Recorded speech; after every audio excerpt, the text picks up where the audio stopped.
This is our fridge, the fridge that fits under the seat. We can supply a fridge that goes into the unit, but we recommend the ones that go, the drawer fridges are called. It's a much better use of space, it's much easier to use, it's the most efficient sort of fridge that you can get, and it's the most accessible for the majority of the stuff that's inside the fridge. The way to make it work is just really to release the handle, and you've got all of this space inside to be able to make use of.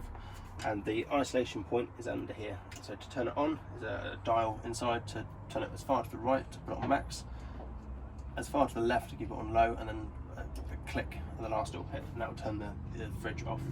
The fridge is the biggest consumer of electric within the vehicle, and with the vehicle batteries, with the batteries that we put in, it will last for about 3 or 4 days on max power.